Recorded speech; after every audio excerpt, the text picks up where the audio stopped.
and welcome to the Group X podcast, mate. It's good to have you here. Thanks, Tone. Real excited to have a conversation with you, and buckle in. You never know what might come out of this conversation.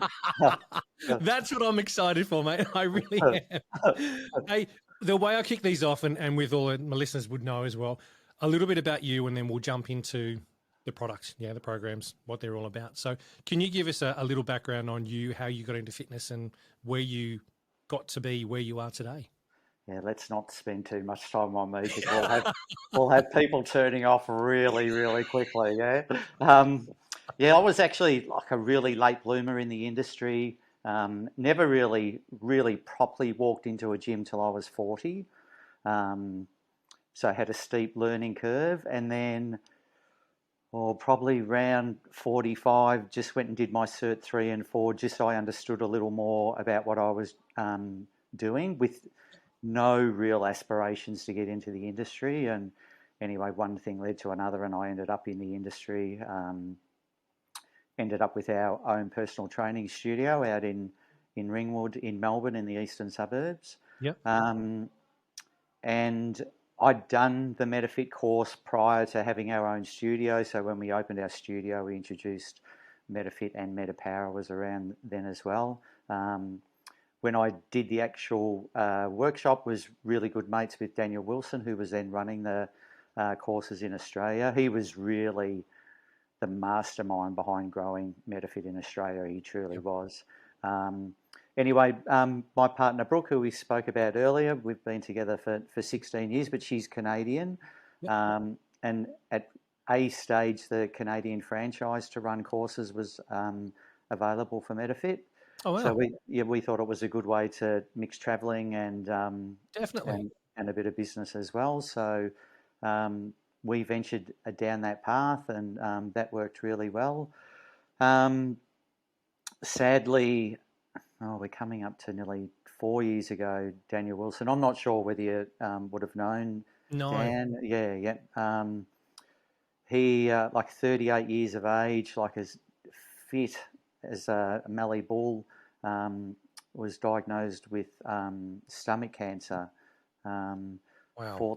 Fought the good fight, but the good fight. Sorry, but I think it was.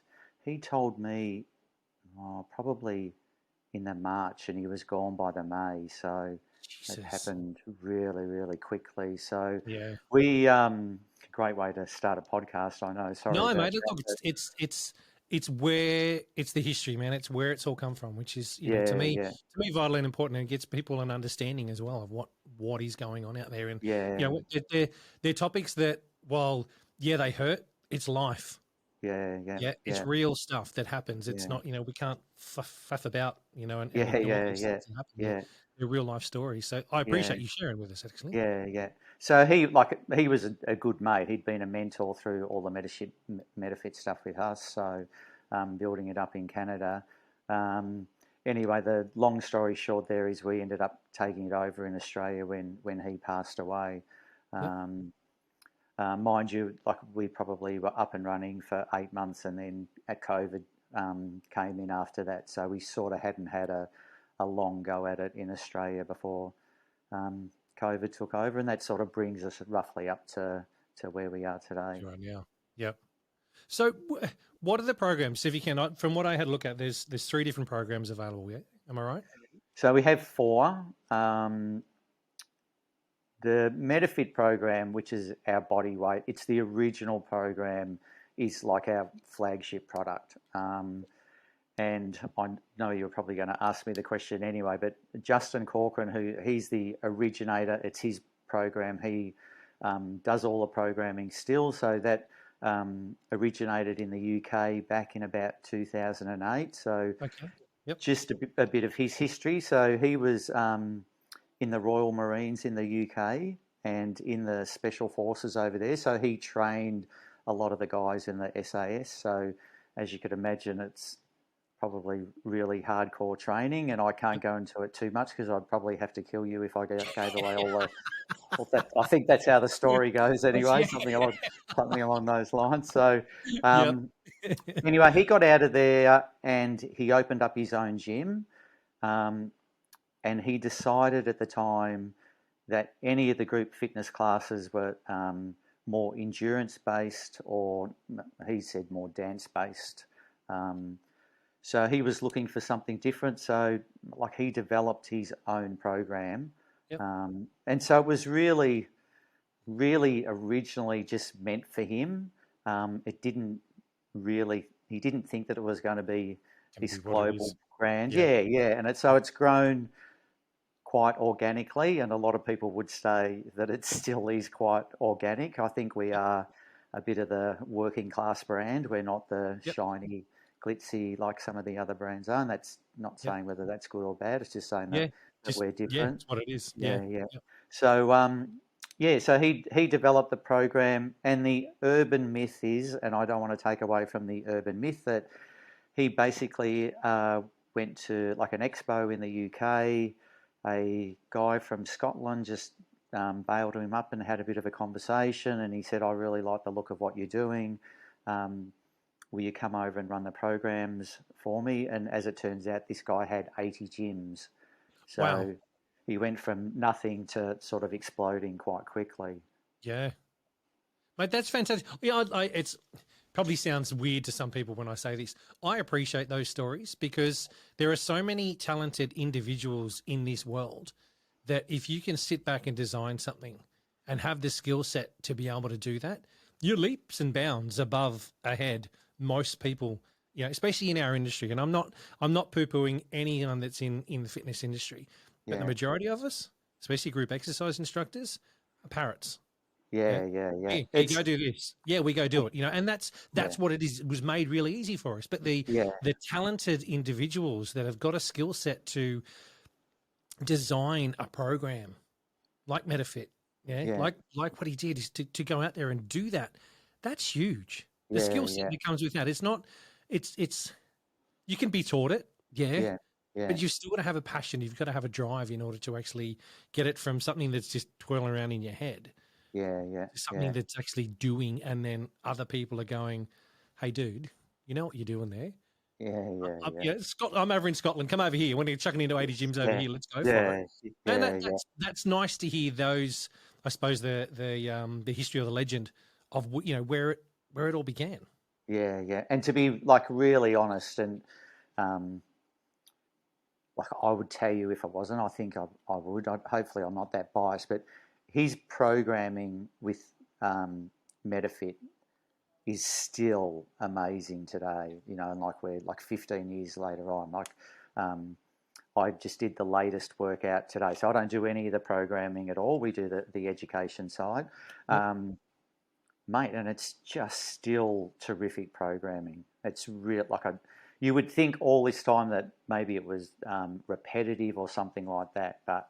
Now, I'm not saying every workout we've done in 15 years is brilliant. There would be a couple of soft ones there, or like all Group X instructors, they would have an opinion on, you know, what works and what doesn't work. But yes, just doing the one tonight, it's still as good as it's ever been. So so just so that was the original program, and looking at Justin and knowing the way I know him is that like.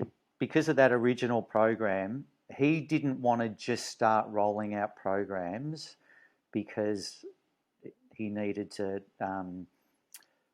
build more revenue for the company or anything like that. He only wanted to develop a program that he actually truly believed in. So it actually took some time before he developed MetaPower, which is there's a lot of the same as far as timing and everything done for the trainers, but this is equipment based. So we use kettlebells and slam balls and bags and battle ropes, but that didn't come out till like 2016, and he didn't do it until he thought it was going to be useful, that he would do it, so he doesn't just rock that program out. So that's our probably. I actually did see that's more like equivalent to like an F45 program or Fit Body. I think I saw on LinkedIn a couple of days ago, Les Mills coming out with a new program based. Yes, strength development. I've got a chat with one of the guys from Les Mills coming up in a couple of weeks' time to share what that is with the world as well. So they're looking at obviously doing something in that space. Yeah, looks very interesting. So, like I think that'll be really interesting because like I could not be like a body pump instructor Yep. because there's way too much choreography for my simple brain. Yep. Like I would muck it up. Yeah. So when we look at our programs, it's you're not doing the program, you're teaching the program and checking on technique and getting Yes. around the class, and that's part of it. So Excellent. that's why Yep. it'll be interesting to see their new program because obviously you're on different equipment, so it'll Yep. be interesting to see how that rolls out. Yep. We also have another program called MetaPro. So initially it was rolled out partly to say thanks for all our METAFIT coaches that have been involved with the brand for such a long time. Here's a program we're going to run out different workouts, and if you're a subscribing METAFIT coach, we're just going to give you these workouts. Cool. So it was just a bit of a thank you. And then there were some new genres. They're a little bit different to the METAFIT workouts. 3 different genres. I won't bore you with all the details, but they once our trainers have done that workshop, they just keep getting ongoing workouts from doing that. So it was more of a thank you. Yep. And then during COVID, initially, we'll definitely have a chat on this subject because we were definitely affected by it. But in the initial stages of COVID, Justin developed a couple of kids workouts for our trainers to be able to just get their kids moving during COVID. So it's not a HIIT-based program for kids because they shouldn't be doing it at that age group. It was just more about like there's lots of animal noises and mimicking animal movements and that sort of thing. It's just about having a bit of fun. So that was sort of released during the middle of COVID. Brilliant. Yeah, so they're our 4 programs. They're the 4 different programs. Okay. This is the Group X podcast. So when was inception? When did METAFIT come to fruition? What year was that he? So it was about sort of 2008, 2009 when Justin started it. Yep. But it was probably around 2015 so Daniel Wilson, he was badgering Justin. So he was from the UK originally, moved out here, like a really big personality. Had worked in gyms a long time, more in the sales side of things, and was a really good salesman. So he was just busting Justin's chops to say, look, I think this program will really work out here. Can I give it a go? And as I said, because it was quite an organic thing, Justin wasn't ready to franchise or develop it or have it go out. So that's sort of how it started out here. It's amazing. I reckon I've heard the story there's about 2,000 trainers that think they did the first workshop in Australia, which could never have happened, But it's another interesting one of those urban myths that floats around. I did Daniel's first METAFIT workshop. Well, not all 2,000 of you could have. So we'll let him roll with that though. That's 100%. Never let a good story get in the way of the truth. Yes, so true, mate. That's why I got into podcasting. Oh, I love it. So, talk to me about the instructor pathway. What happens on a weekend training module? Yeah, so we do a 1-day workshop. Yep. When we would, so you can be involved if you've got a GEL certification, or even if you've started your Cert 3, we would tick the box and let you come through. So I actually really pride our brand on our education. I think our education is one of the best educations going around. And we'll probably upset a few people on the way through. We only do an in-person education. Yep. We don't do it online. I just don't believe in online education. We're talking about watching people's movements. HIIT training is all about intensity. Yep. You just can't do it down a camera. You just can't. So, so it's a 6-hour workshop. We have a bit of a intro in the beginning that all workshops would have, and then we pretty well jump into a class. We call it a master class. Yep.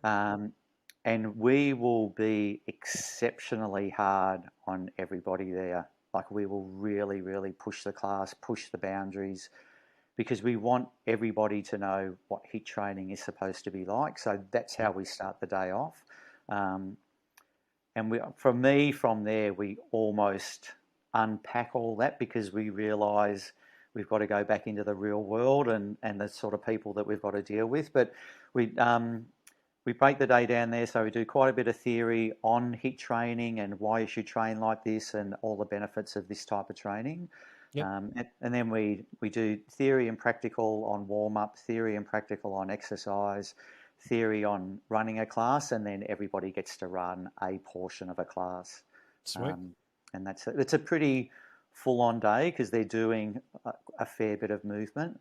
And it's funny, you know, because I think, like all of us, so I've done my Cert 3 and Cert 4, so like I'm a PT by trade as well, that most trainers will leave a workshop not talking about how much information they've learned. It's more about if they've had a hard workout, then they've had a really good day. So we find if we can absolutely trash everybody, they go away and they've had a good day, which has nothing to do with the learning that they've done during the day. It takes their mind off the learning. Yeah. Cool. So it's just a 1-day course. Is there a silly question time for me? Is it pass and fail? It's like a really good question, and as you know, I've listened to a couple of your podcasts over the last week or so. So like you have to have a structure where you have a pass or fail. Like we would normally go about it that if someone wasn't quite there, that we would say, how about you go away and keep learning it, and then next time when we do the workshop, you can just come along at no charge and reset the workshop, and we can have another look at. So that would be like our worst case scenario, because obviously the workout is there for the trainer to follow, but it is a little more freestyle than a proper choreographed, structured type class. So, and I just think trainers will get, like, when I did my METAFIT course, like I wasn't that great as an instructor when I left.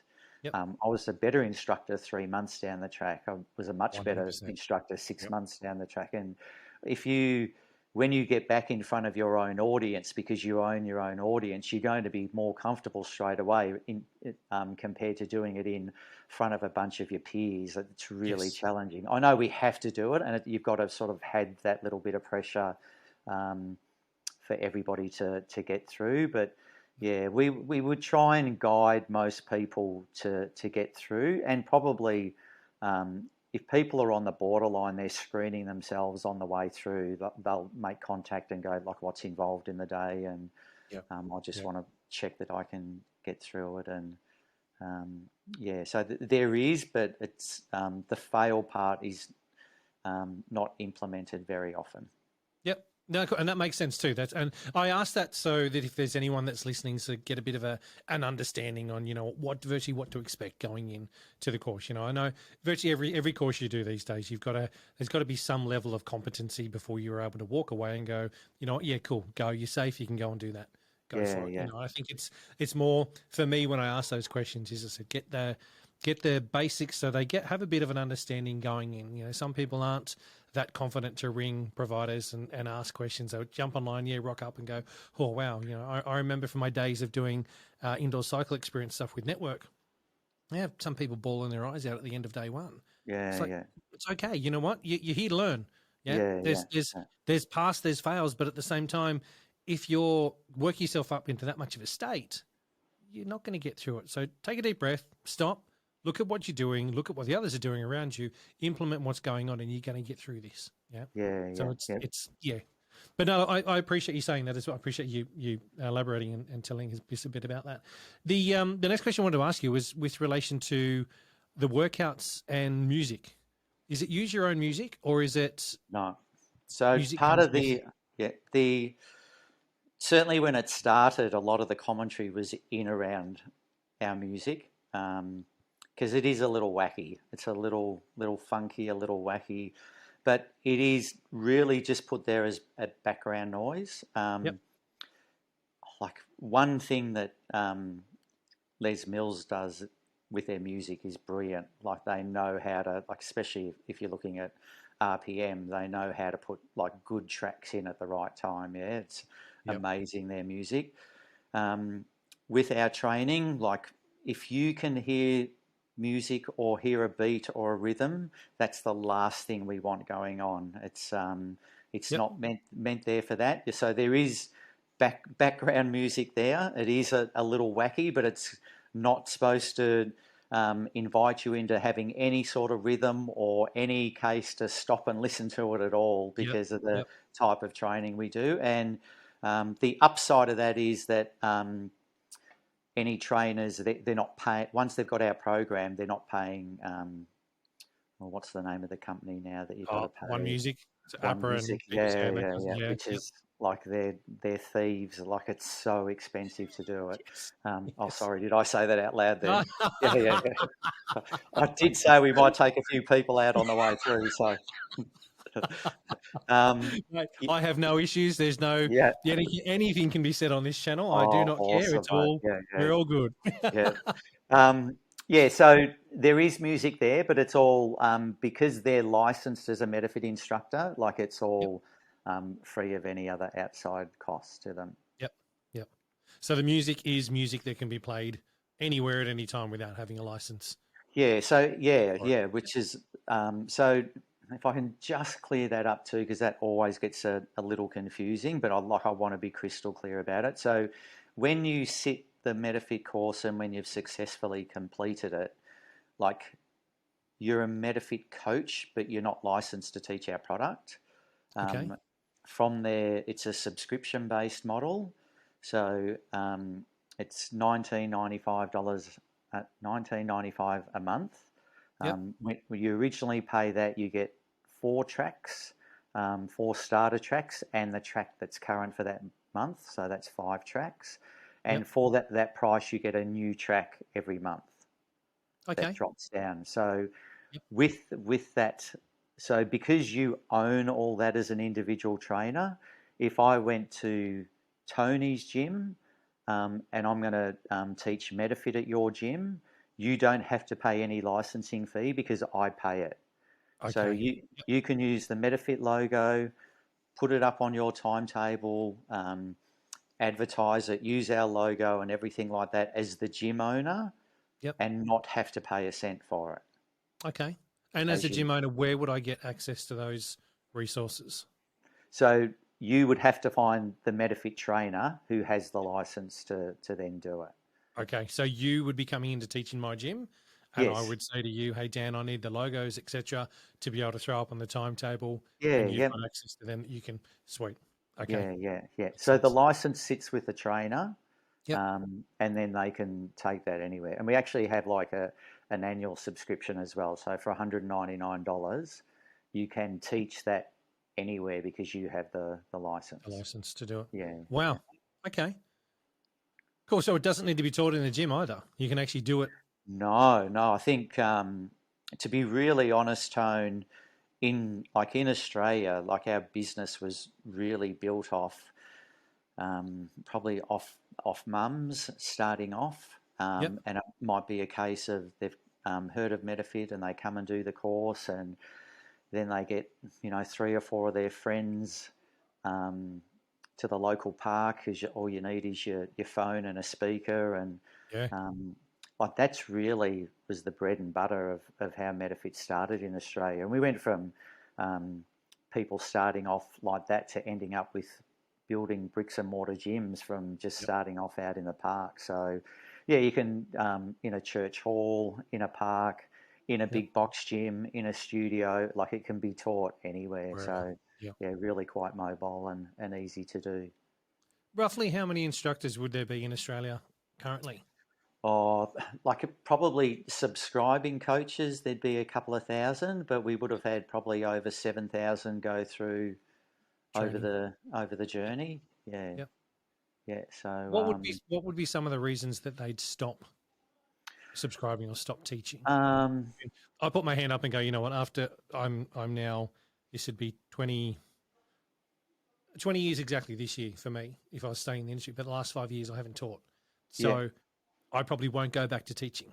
Yeah. I'll stay around, stay relevant in the industry, chatting to people and doing everything. But for me, that's the reason why I stopped. Would that be one of the reasons you think why people would be stopping? They're sort of getting to an age and going, like that and many other industries. You know, I think like and this was happening before COVID, but COVID for like even part-time people, you know, that were doing sort of part-time gigs, they had to, like, I can't do this. I've got to find another way of earning an income. Like we lost not just METAFIT, this is within the industry, full stop. We lost good people over the last 3 years, you know.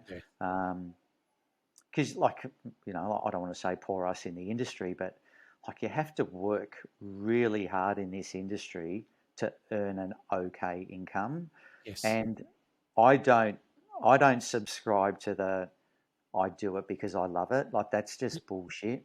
Like what you can do, how you can affect people's lives through group fitness, through personal training, through being involved in this industry. Like people couldn't pay you enough for the impact you can have on people's lives, you know. As like we can go anywhere with this, and I could bowl you up for hours and hours talking about this, but so I think like lots of reasons, either that they leave the industry.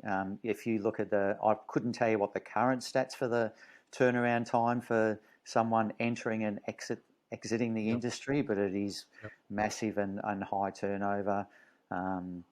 I've got no dramas with someone saying, I've taught it for 10 years, I just need a change or I need a break, whatever that might be.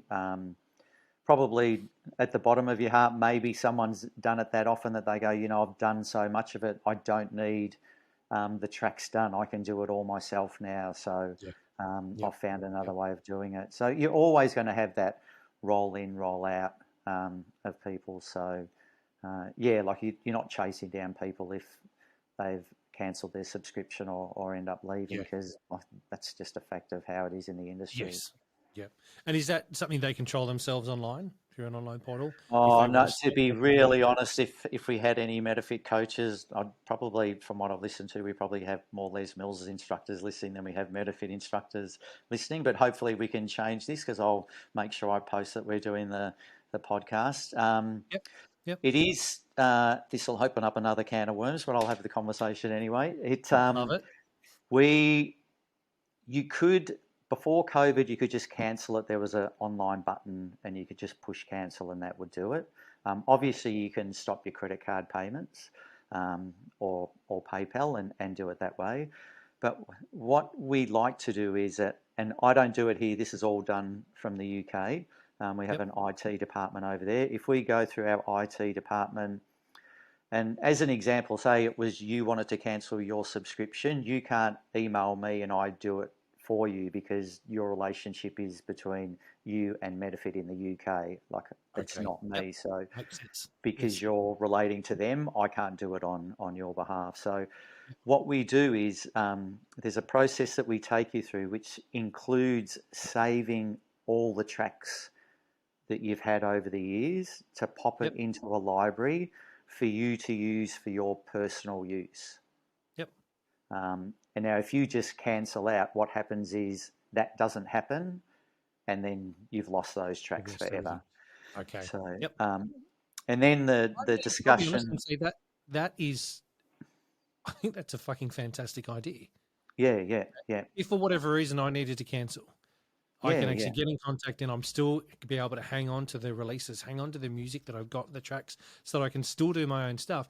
Now, who knows? I may turn around in a couple of years and turn around and want to come back. The fact that I've got him still there, I think is brilliant. And if you do come back, everything just gets reinstated. Yep. So you're not starting from scratch. That I like, because that's making shit easy for instructors. Yeah. And that's what it's about. It just, sometimes the communication of how that happens gets a little bit lost, and trainers might get a bit frustrated, or the UK's on UK time. We're not a 24-hour operation.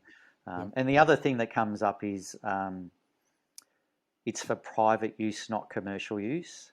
And a lot of people, we have this come up quite a bit, because we have a coaches page, and I know most genres have their internal coaches page to communicate with their trainers. That is this theory that I paid for that track, so I should be able to whatever with that track. And the fact of the matter is, you've paid to be able to have the license for that track, not to physically have that track. It would be a little bit like unsubscribing from Netflix and saying, I want all those movies that I watched.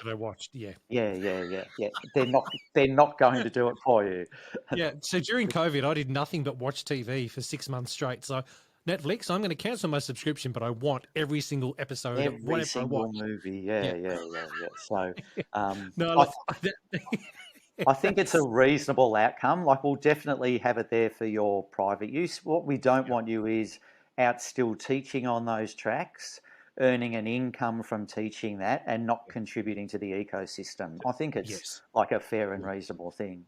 Oh, mate, there's the honesty system that's in place. I mean, I saw it working with Les Mills. You would come across clubs that have instructors teaching the program, but the clubs aren't paying the license fee. Clubs, I didn't know they were doing it. And it's like, yeah, okay. There's that honesty system that's in there. And I think majority of us will do the right thing. In the industry, the majority of us want to do the right thing. You're always going to come across those that don't.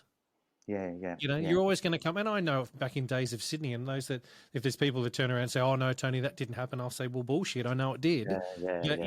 I'd accidentally leave my CDs lying down. Next thing you know, they've disappeared. They come back a day later and it's like, oh, hang on, I know that instructor didn't buy that music, but all of a sudden they've got that release. It's going to happen no matter what. That type of stuff is happening, but we would prefer and we would honestly hope that most people are honest. This is the Group X podcast. Yeah, we our trainers are unbelievable for the most part. Like, if they'll know if someone's teaching it in their area, or there's a club where all of a sudden a trainer's popped up teaching it and they know that they haven't done the course. So like you said, it is the honour system. There's not really a lot we can do about it. Like, it's not our job to run around and find people that are coaching when they're not subscribing or haven't done the course, or like, all we would say to anyone doing that, obviously it would probably make you uninsurable at that stage if you're not licensed to teach the product. If something was to happen in that class and the insurance company comes looking for the trainer and go, like, we'll look after that person that was injured during your class, but just show us the license you had with METAFIT at the time, and you go, oops, well, I don't have it.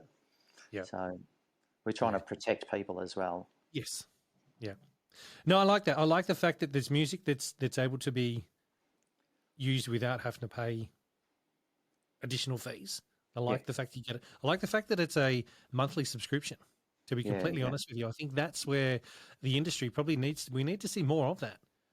Not wait for, like, and it sounds like I'm poo-pooing Les Mills when I say this, but I'm not. But you're getting 4 releases a year with Les Mills. Yeah. You got to wait for it to come through. Then you can mix and match. Getting something regularly, getting something on a monthly basis that's able to keep it a bit fresher. That, you know what, yes, guys, it's not pre-choreographed. It's not to the beat of the music. The music is there. There was a workout coming through. But for you to be able to tailor that and keep it fresh for your members is exciting and is new. Not new, but it's exciting and different from what majority of instructors are doing out there. Yeah. And like, we have so if you've joined just recently, we'd have a library of over 100 tracks that you can then go back in and purchase for that $19.95 as well. So they're always there, sort of available. It certainly, like, especially in the current environment, like, gyms are looking at ways of trying to save money and cutting costs. And if you're paying big license fees, you start looking at things, don't you? So, like, 100%. It's not saying we don't have a license, but it sits with the trainer, and it is portable, that the trainer can go to as many gyms as they like to be able to teach the program. So what is the format of a class? Can you run us through that? How long does it go for? Is it half an hour, 45 minutes, an hour? Give us a bit of detail around that if you can. Sure, yeah. So we would base it all around a 30-minute class. You shouldn't need any longer than that. The tracks vary in time from probably about 14 to 17 minutes. And like we have like 18, 20, 22-minute tracks. 25 minutes is probably the longest. Yep.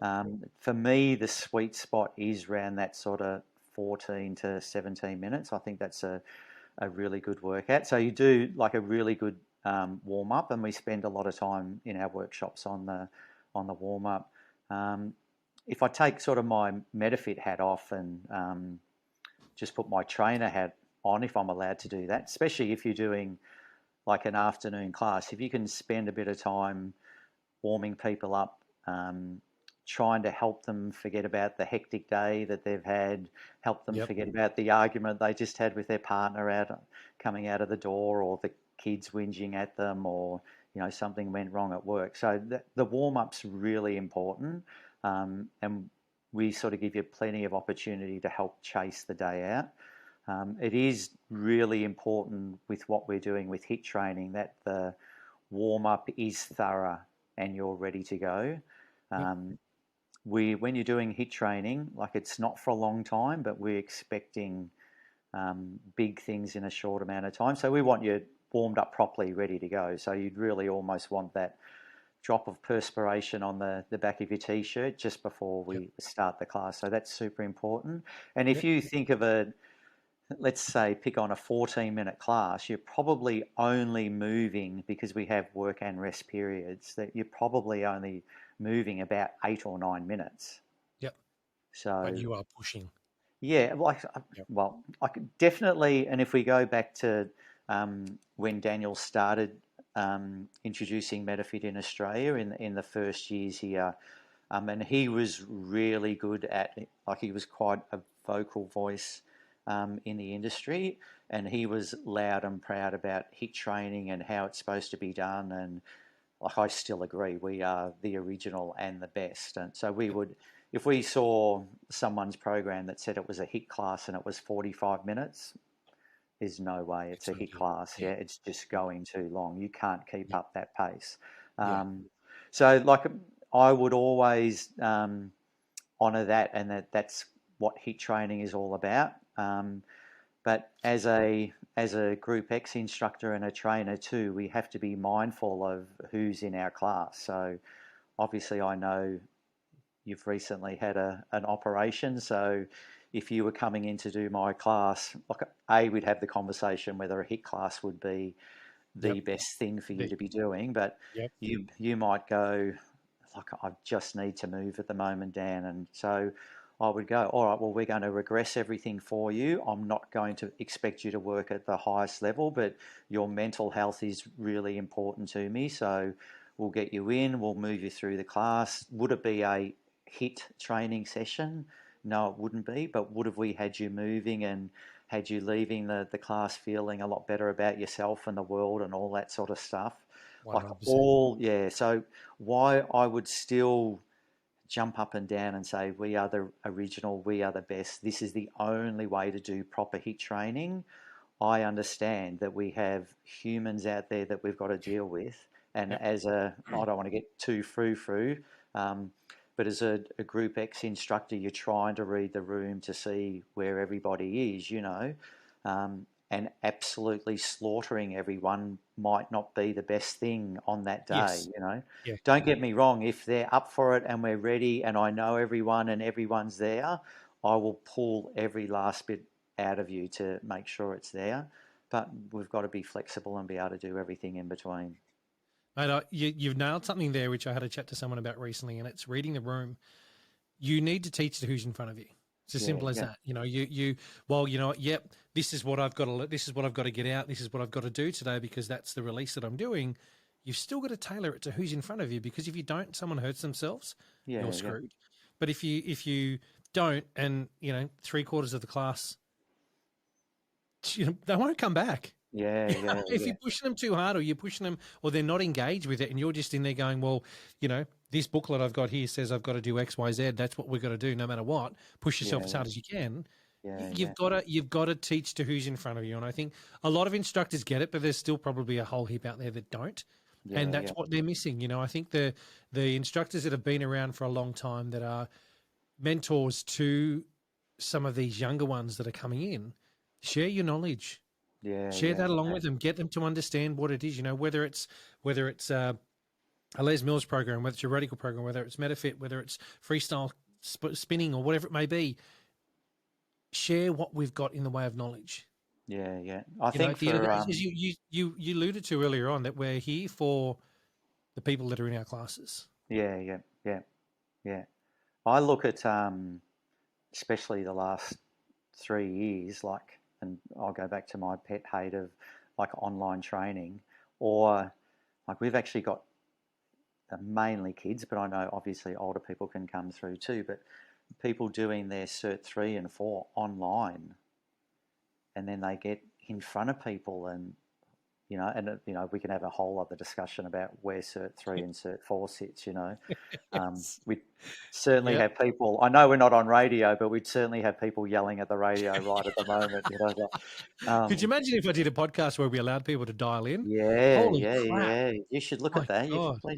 Maybe you could have a look at maybe a group of your popular guests and have a round table and a dial-in. I'm sure that would be a good You've got event. me thinking there. You might have to come back for round 2 of the show. Yeah. Well, see if we can get more than 2 listeners to this one, and we'll see how we go. Yeah, your wife and my mum. Yeah. Yeah, exactly. So I think that's why I think our education is really quite good. So if someone, and mind you, and I did my Cert 3 and 4 a long time ago. I think when I did my Cert 3 and 4, I learnt about how much I didn't know rather than how much I did know. And I learnt more, obviously, from getting in front of people.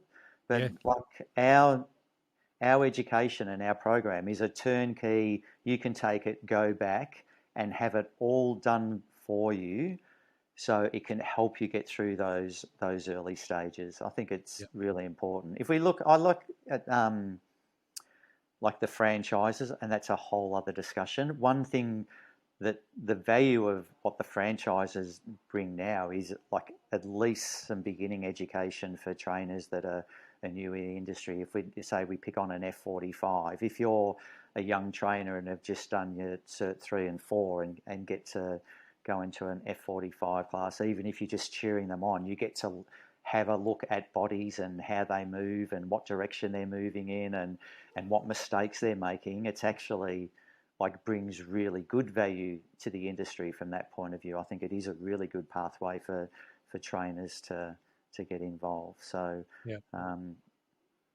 has anyone set up an F45 style with METAFIT? No, we've probably chatted about it. We'd have to have Justin on board, and as I said to you earlier, he wouldn't do something unless he truly believed in it. Definitely, we'd have a lot of coaches that all they do is run our programs, and it wouldn't be a gym as such. It would be more like a hall or something like that, but they just run all our programs out of that. So, and mainly METAFIT and MetaPower, which is the equipment-based program. But I could, as an example, I could turn around and open up Tony's Powerhouse and just run METAFIT classes throughout the day. So as an example, I could run 2 in the morning, 1 at lunchtime and 2 in the afternoon. Yeah, 100%. And I think that's we're really quite generous with the brand. If you're in Wollongong, yeah. So I won't give your address away. Just Wollongong. It's on the website anyway. Yeah. Oh, okay. I want people to come and visit me one day. Yeah. If you wanted to call yourself METAFIT Wollongong, we would be okay with that. We want to share our brand around. The more people that are aware about it, the better. So as long as you weren't abusing the privilege and weren't running a not very good operation, then we'd be okay with that. And as you know, if you tried to call yourself Body Pump Wollongong, you'd get a cease and desist letter fairly quickly. Yeah. So we try and be really generous with our brand and branding as much as we can do, because it builds your profile and builds ours. But 100%. If you were going to set up a METAFIT space, and with MetaPower you still use equipment, but it is like kettlebells, slam balls, power bags, and battle ropes. Like there's a bit of cost involved in your kettlebells. They're not cheap, but they do last a long, long time. Bags and balls are not that bad. So, gee, forget about the cost of leasing and painting the building and doing all that. But as far as equipment, yeah, you could have a really inexpensive space set up, just like tagged off the back of our brand for sure. This is the Group X podcast. Yeah. That's got my brain thinking. But anyway, I'll park that for the time being because I think it's something that, from my background, as a PT when I started in 2003, before we left Sydney and I went to work for Les Mills, it was something that I was contemplating doing, was going out, setting up a small studio and just doing circuit-style classes.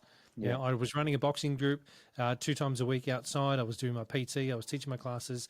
But it was the circuit-style training, and if I had looked into it properly, I wouldn't be surprised if it's something I would have decided to do and gone, okay, you know what, go train up in the METAFIT courses, do the training, but then open up a small studio, because when your overheads aren't going to be massive, there's not a lot of equipment, as you said, that's there. It's a room, your rubber flooring, you've got your tunes going, you've got the workout in there. I don't know what F45 or some of the BFTs are charging these days, but back when I did it, 6-7 years ago, it was $33 a session. Yeah. If you're charging that, you can still make a fair amount of money from what you're doing and run it as a boutique offering.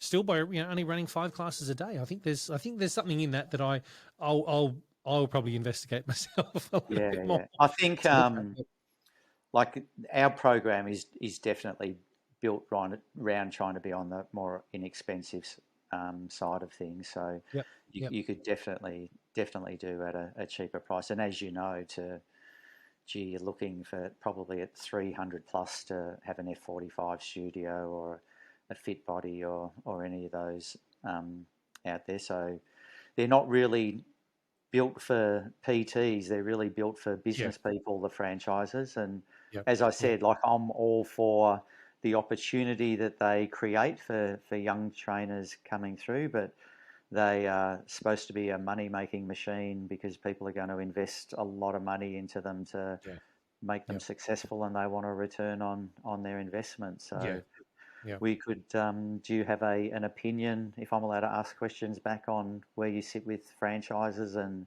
there are 1,000,001 franchises out there at the moment. You blink and there's more popping up every single day. Yeah. I think there's a space in the market for them. When there's still 80% of the population not training. I think there's a space. That's the scary thing, isn't it? When you turn your mind set to who's not engaged rather than who is. Yeah. And I think every time I see a new boutique or a new something out there pop up, I think, you know what? Cool. I hope you're trying to tap into those that aren't currently engaged in the industry at the moment, or doing fitness of some form or sort in some way. People that come in and just try and do stuff so it's within that small pie that we've got. The pie's diluted. It is so diluted it's not funny. When I see them come through, I really do hope. But unfortunately, if you jump onto Google and you Google any of the franchises out there at the moment, you are going to see a ton that are for sale. 100%. At the moment, there's a lot of people struggling.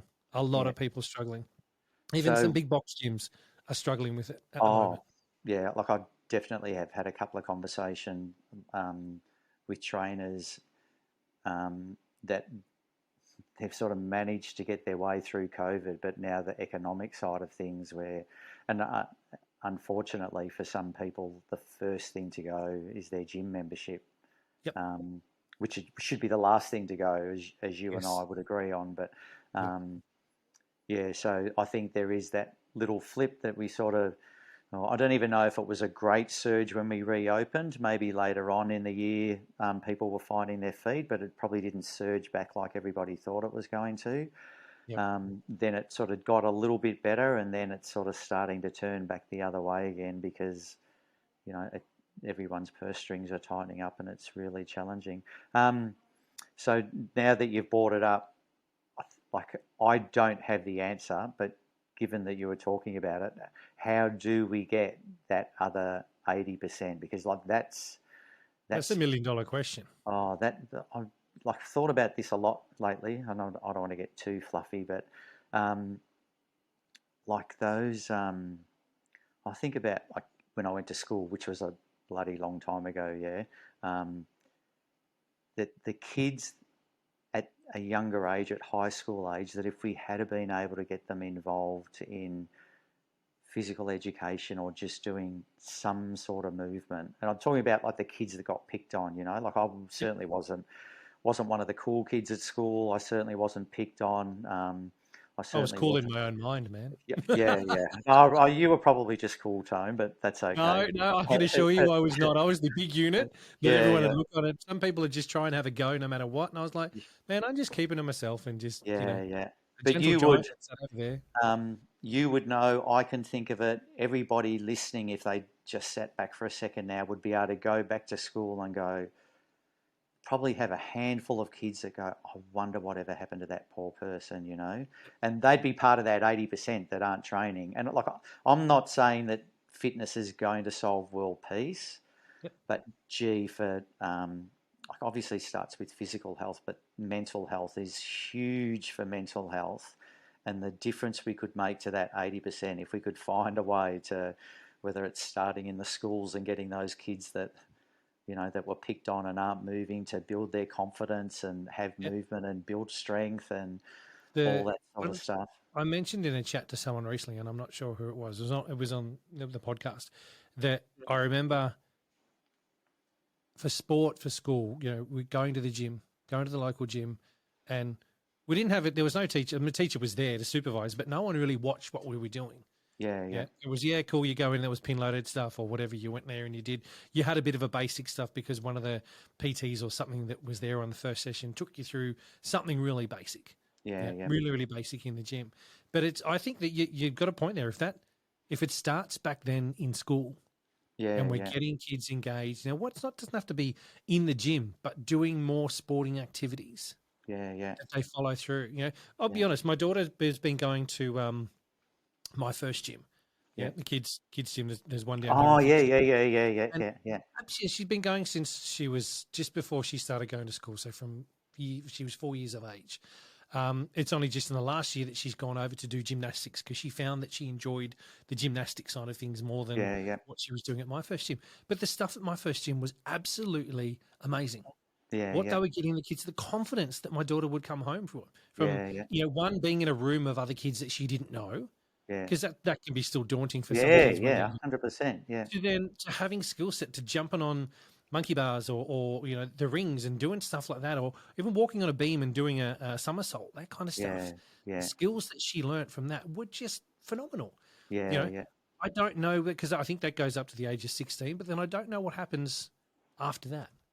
So if we're on the daughter pathway, if I talk about my daughter, she's a little bit older than yours, but I've probably been around the planet a couple more times than you, so that's okay.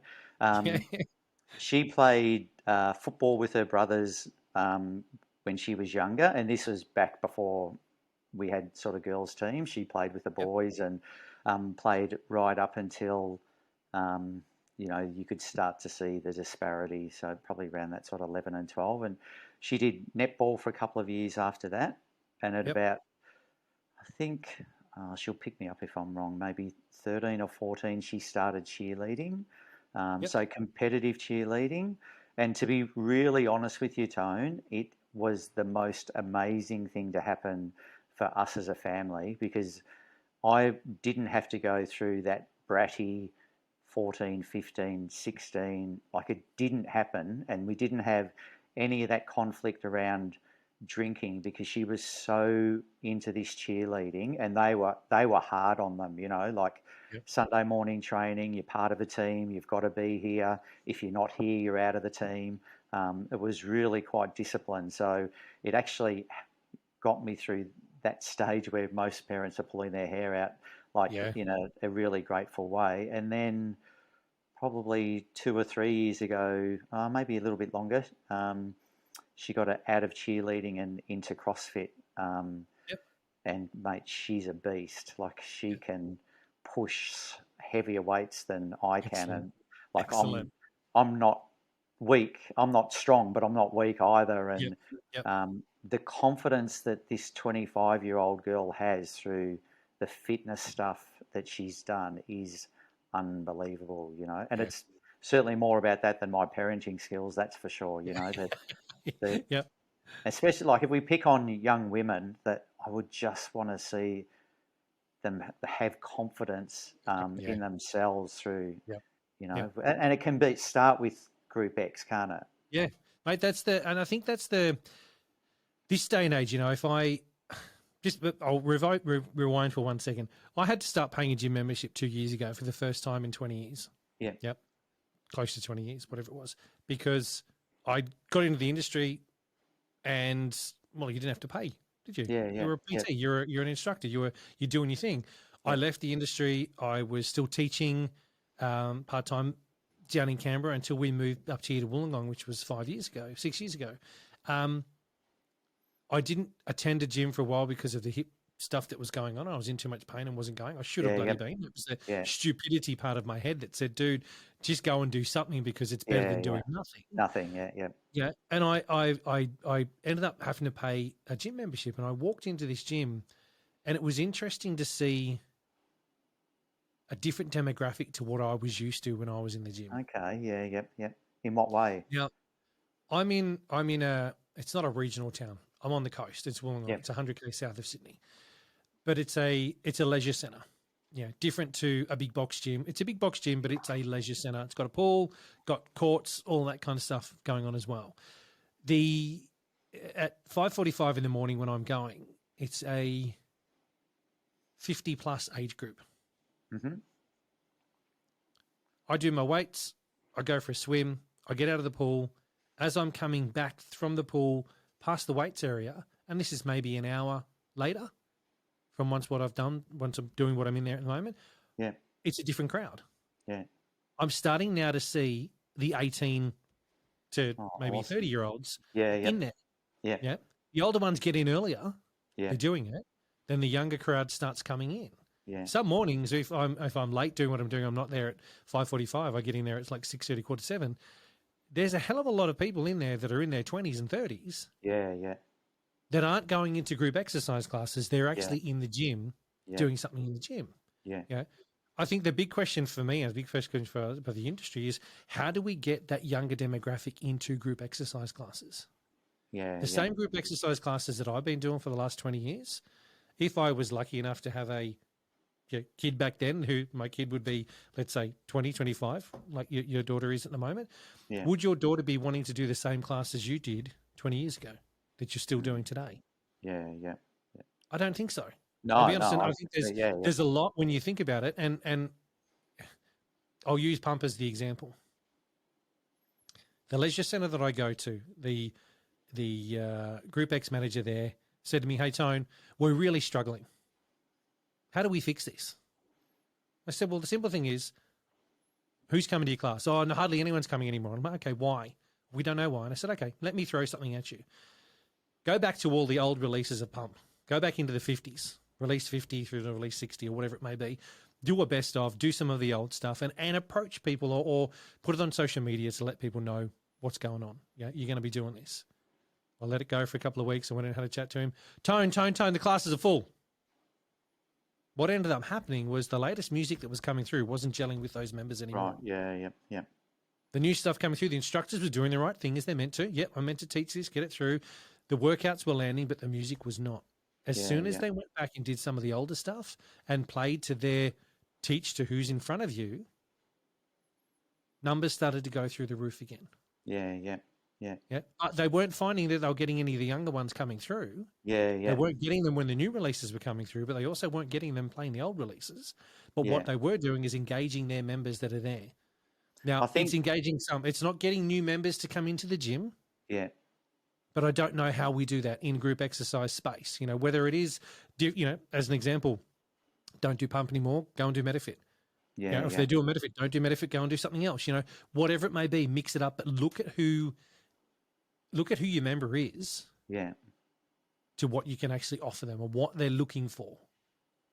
I think younger people too, because they're so much savvier to technology and there's so much on social media.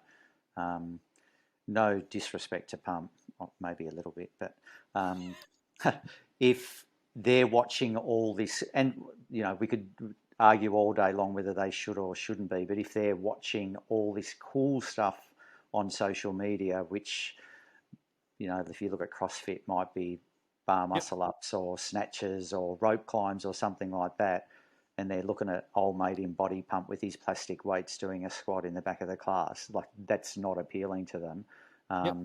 Now, I'm not saying they should have that they should go out and do those sort of movements, especially if they haven't been trained in it, but they look at all that stuff and then maybe look at some of the group classes that are on. Although we'd probably look at F45 as an example, has been able to catch probably that 25 to 35 market because they have that funkier music. They have sort of a little more sophisticated movements that happen within that class. Once again, we could argue about whether watching a movement on TV is good education for someone or not. But they've tried to, and that's why that market probably took off when it did, But yeah, I don't disagree with you. I think I've been thinking a little bit lately of maybe even the group classes could be rated in a way. So maybe like a Zumba might be a zone 1 because it's a really good starting point. It's good for you to be doing something rather than nothing, and that's really good. And if we accept, before everybody starts yelling at the radio, I know it's not a radio, but if we accept if someone's happy with what they're doing, we're not talking about that person, if they're in their own So I don't want to have to say apologise every time, but then like pump might be zone 2 because it's their first introduction to some loads, but there's going to be a stage where if we're advancing people, we want them to come outside of pump because that's not going to be the answer after a while, that what would be the next thing, how do we further their strength training? If I can circle back around too quickly, I think that was the main thing in the beginning when I did METAFIT as a class, is what sold me on METAFIT was they said, don't do our style of training every day. You should be doing strength training 2 to 3 times a week. And then if you can do our product once or twice a week, that's all you need to do it. Whereas, all franchises will be come in and train like this every day of the week because we need you to keep coming back in. And But yeah, if there was some sort of like grading system to drive people to go, all right, I've done pump for a while. I feel like I've reach the heights of that. What's the next class? And it could be done within the gym. This is not trying to get people out of the gym. What's that next advanced movement or class that I can do to progress myself? So you've got those interesting classes to get the kids into, but they've come off some sort of base. This is the Group X podcast. Yeah. I think there's two words, consistency and variety. Yeah. Consistency in getting in there the whole time and keep going with it because you're going to get your results from going. But variety in what you're doing, because if you do the same thing over and over again, you plateau. You'll see your results at first, and then you start going, oh, okay. And if you're doing the same stuff forever, nothing's going to change. Mix up what you're offering. And I think clubs need to also look at almost prescribing group exercise for their members. No one's done it before, but I think it's the next evolution or the next step in the industry of, you know what, cool. If you've got someone that can only do pump, cool, get them in to do pump, but get them in to do a yoga class or a cycle class or something else as well. And slowly introduce them to getting in to do a HIIT workout, a METAFIT workout. Get them in there to do that over time. Look at what your offering is and work out who you're getting into your gym. Who you want to put into the group exercise space. Why can't we tailor them a program? Never been done before. I want a personal trainer. Can you write me a program? Personal trainers write a program. It's periodized. It's whatever it may be. You're doing your strength conditioning. You're doing this, that. Cool. There it is. Go for it. Come and see me again in 12 weeks or whatever. Why can't we do that to our Group X members? Why can't we offer that as an industry to go, you've come to Tony's House of Fitness. We offer group exercise. cool. I've sat down and I've got to know you. I've done my pre-screening with you. You're looking for these results. This is what I recommend you go and do. Yeah. We don't just offer one variety of classes. We offer a whole variety of classes. Yeah. And I think that's, to me, is where instructors need to take their blinkers off and see that there are other programs out there that they're not teaching. Yeah. And that's not to poo-poo on one over another, but just lift them off. Have a look and see. If you're, I had a conversation with someone Tuesday last week. A gym rang me, turned around to Tone, we're getting rid of cycle classes altogether. This is cycle programs, this shit, it's not working for us anymore. Cycle's dead and dying. And I laughed. I laughed out loud and I said, the program's not dying. I said, it's not the equipment. I said, it's your instructors that have gotten bored that couldn't give a shit teaching anymore. Yeah. And I know there's going to be people that hate me for saying that, but it's my podcast. Who cares? They're yelling at the radio. Yeah. But it's so damn true. If a program doesn't work, go to your instructor first. Yeah. Programs are designed. If programs were shit, they wouldn't still be around. Yeah. If someone is out there that's designed a program and all of a sudden we see that program's not here anymore, it's because it hasn't landed and it was crap. It shouldn't have been here in the first place. Yeah. But I think every single program that's out there is out there for a reason, because they're tailored, they work, they know they work if they're implemented correctly. Yeah. Gyms need to start looking at their offering. It's the Oh, easiest way to attract your members and retain your members by making sure that the offering you've got is spot on. Yeah, cycle and spin will never die. Like, there's too many people that love that. Like, I love a really good cycle class. It's I crack up at it and think, then when this guy said to me, he said, "Oh, Tony, the cycle's dead and dying," and I said, "Yeah, that's why in America, Soul Cycle Bar, all this kind of thing." I said, now there's, I think it's Cycle Bar that I saw pop up again here today. There's boutiques coming to Australia. Yeah, it might not be the cycle class that you and I are used to, where you get in, you smash yourself and do it. It may be push-ups and tap backs and all that kind of stuff, but it's still a cycle class that, hey, some people love them. I can't comment because I know. Look, I cracked up the other day when I was chatting to Karen Gorn from Spinning in relation to it in the previous podcast. But I turned around and said, look, I'll be honest, I can't comment because I've never done one of those classes. I want to go and do one to experience it. So there is fitness involved in it. Whether it's I don't know what the fitness is because I haven't experienced it, so I can't say. But I will go one day. I've done a Soul Cycle class. Yep. And it was very expensive because you've got to have their shoes, and it was not my cup of tea. Yep. Yeah. But the thing is, as we were saying before, they're trying to tap into that 80% that aren't training. Yeah. Oh, look, if the recipe is that I'm going to get someone in there that's not doing anything at the moment, then 100%. That's amazing. Someone's moving. Whether I believe it's safe from the education that I have or not is a complete different kettle of fish. But the fact that a boutique can open up and attract people to come in, to get them moving, they're no longer sitting on the couch, mate. I'd tick that box. Go for it. Go and have a whole lot of fun, and just make sure you're doing it safe. You don't hurt yourself. Yep. Cool. Bring it. Let's do it. Yeah. Oh, look, it is. Part of me with this whole Group X thing is spreading the word. Yeah, there are so many. There's 65 that I've looked at, and today again there was another 27 individual programs that I found that I didn't even know existed. And then if you add on to that, like if your F45 is a program, you just don't have exposure to it, or BodyFit, or 9 rounds, they're all running internal programs. We would never get METAFIT into F45 because it's all.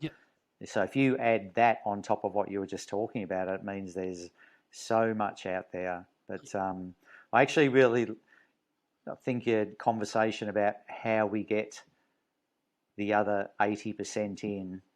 I know your podcast is definitely all about Group X, and a lot of trainers are attracted to it, and that's really good. But if we could work through, like, that's the space we should be working towards. How do we get that other? How do we get those people into a gym? Yeah. It's like an amazing discussion point. That's for sure. Yeah. Hey, I want to go back to METAFIT for a second because I know you've got some courses coming up.